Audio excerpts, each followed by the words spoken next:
Assalamualaikum warahmatullahi wabarakatuh. Perkenalkan, nama saya Nadia Salsabila, NIM 73114191184 dari Rombel Manajemen Sumber Daya Manusia B19. Di video kali ini, saya akan menjelaskan tentang perbandingan neraca perusahaan Kino Indonesia. Dalam melakukan analisis neraca, saya menggunakan data dari laporan keuangan tahunan perusahaan Kino Indonesia. Apa itu Kino?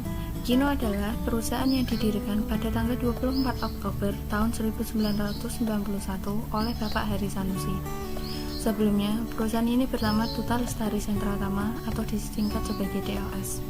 Kino merupakan perusahaan consumer good dengan lingkup bisnis yang meliputi beberapa jenis kategori produk, diantaranya adalah personal care, beverage, food, and farmasi.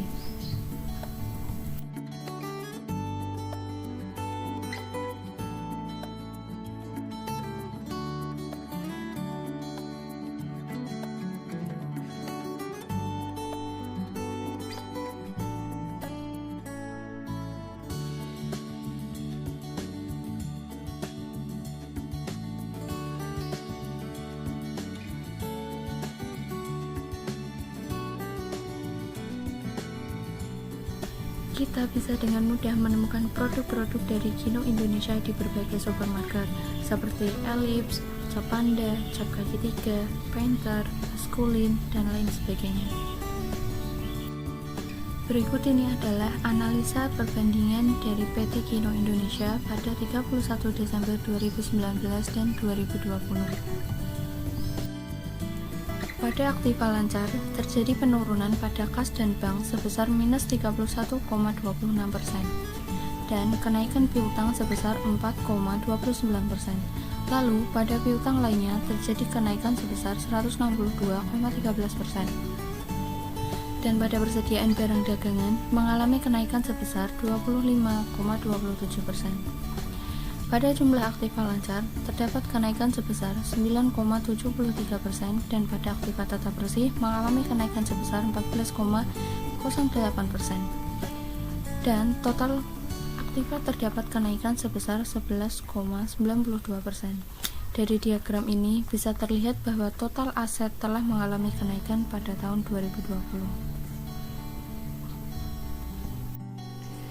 Berikutnya pada neraca laba rugi, hutang dagang mengalami kenaikan sebesar 23,84%. Pada jumlah kewajiban lancar terjadi kenaikan sebesar 23,84% dan pada kewajiban jangka panjang terjadi kenaikan sebesar 104,72%. Dan total kewajiban terdapat kenaikan sebesar 34,38%. Ekuitas.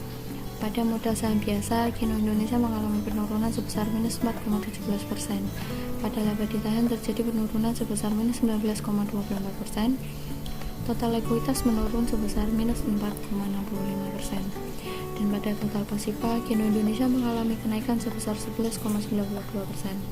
Sama dengan sebelumnya, total aktiva dan total pasifa sama-sama mengalami kenaikan sebesar 11,92%. Hal ini disebabkan oleh penjualan pada segmen perawatan tubuh yang masih menjadi penopang bisnis dengan memperoleh pendapatan sebesar 50,96%, disusul dengan segmen minuman sebesar 38,02% dan makanan sebesar 9,35%. Kenaikan pada pasifa kewajiban lancar disebabkan karena perseroan menarik fasilitas pembiayaan dari beberapa bank untuk penambahan kapasitas produksi.